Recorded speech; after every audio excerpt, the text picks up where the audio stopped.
Welcome to What in the Raid, where we discuss all things Raid Shadow Legends. Feel free to call me C.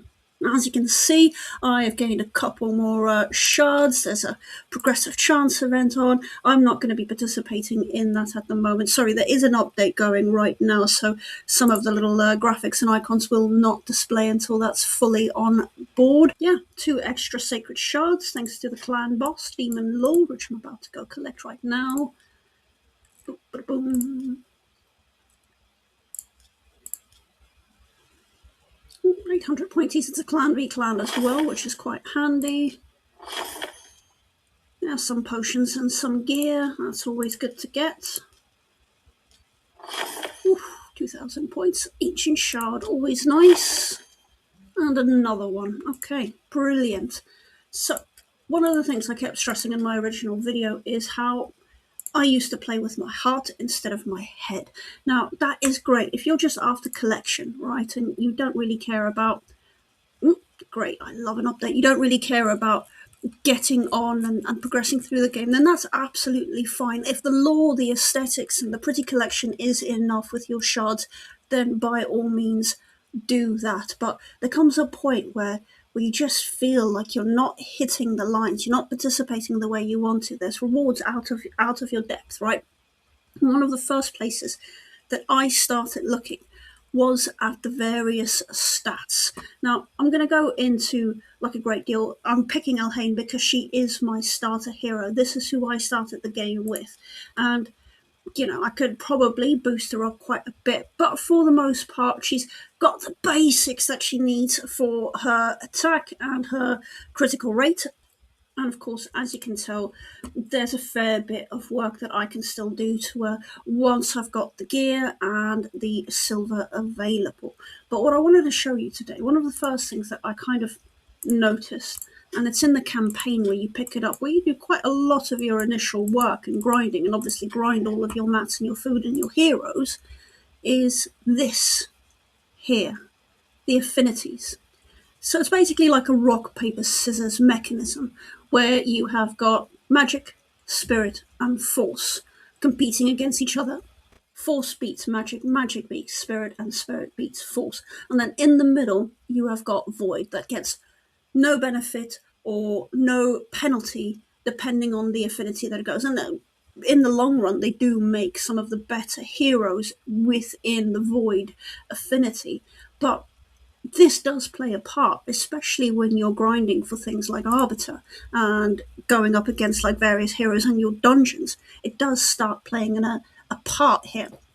So what I did is I did a quick little calculation just to break down how something like this would work. So here we have Elhain. Obviously, she is a magic hero. She'll do well against a spirit champ, but she will suffer against a force champ. And let's just have a look at what that looks like. So her critical rate, there's an extra 15% chance to hit the critical rate, but hers is already at 100%. So in terms of the benefit here, there's not much really here. Once it's at 100% for critical rate, you are hitting those like crit hits when they come about, and you'll get your crit damage. It is, however, when you don't hit the critical hit, that you get a strong hit, 30% extra damage. We'll have a look at what that means mathematically. And then, of course, there is the penalty going at an affinity disadvantage. Off the bat, your base damage is automatically reduced to 20%, and then you've got a 35% chance to land a weak hit. Now, the remaining 65% chance just a hit, you can still get a critical hit within that, but it would be a calculation based on the 20% reduced damage. Let's have a look at what this looks like for my starter hero, Elhain. So go into her total stats over here. So I've done that nerdy thing, right? I've done a little spreadsheet and calculated what these bonuses and penalties would look like for a hero with a base damage of 3,657 damage and a critical damage percentage rate of 123%.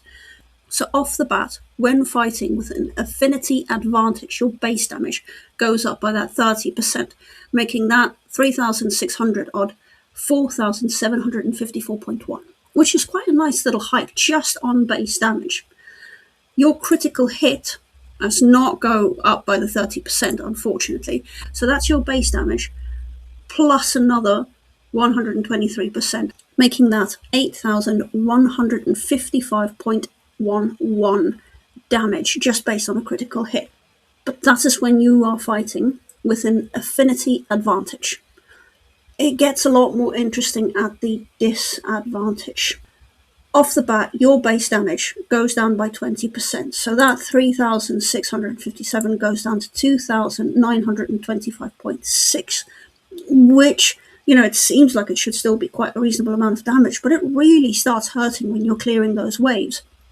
And then it comes down even more if you get a weak hit. That base damage, already weakened by the 20%, comes down another 30% to 2,047.9 if you get a weak hit, of which you have a 35% chance getting.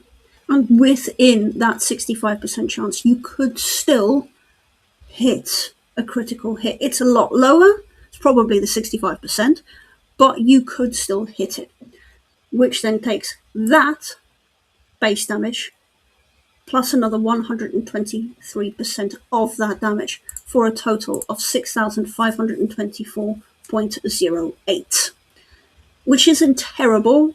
It's just not going to happen very often. You are most likely, when fighting at disadvantage, going to be hitting those areas. So yes, your affinities are remarkably important. They definitely play a role, especially in mid-game to later content. It starts becoming a lot more important. So things like your Great Hall. Obviously, I have, for the sake of chasing Arbiter, poured an awful lot of resources into Magic, because that's the first hero you get. But building these up when you get the chance is absolutely vital. Sitting in the likes of Gold 5 as well, giving you those bonuses across the board, again, absolutely vital. And of course, affinity bonus also has like an impact with your brews. So for instance, if you've got, let's say that guy, pop in a magic brew for a spirit one, you get 12,500, but pop in one of your own affinity, it goes up to 18,750. So the affinities do matter, with the exception, of course, of Void. That is just pure neutral and, quite frankly, a lot easier to calculate. When the time comes to start doing your dungeons, don't worry, these you sort of master quite quickly, but the likes of, let's go to Fire Knight's Castle, because that's the one where I am actually struggling still. Each encounter does actually have an affinity bonus or penalty for that boss. So when you start developing heroes and start creating more of them, you will be able to start building teams at this. Now, obviously, that's a lot later down the line, even for myself, but this can give you a strategic advantage. Obviously, as you climb through the ranks, Void, just use your best possible team. But once you get to like hard mode, these affinities just become so important, and every little scrap of extra damage that you can get is really going to make a difference. So it just goes to show that those affinity bonuses are actually quite useful and handy, especially as your game progresses.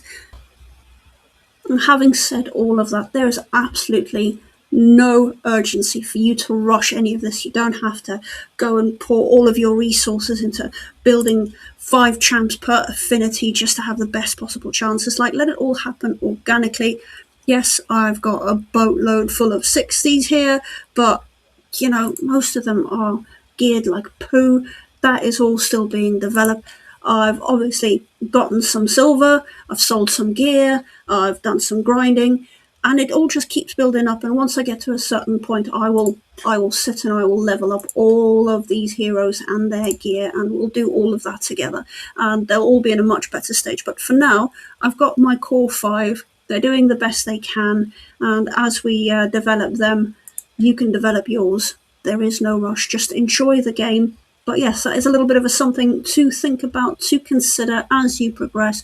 Bear in mind those affinity bonuses and, penalties, they do come into play. And just having that little bit of understanding will increase your joy as you progress through the later ranks, because it'll become automatic and you'll just enjoy participating in all of these big events. Well, thank you very, very much for joining us today.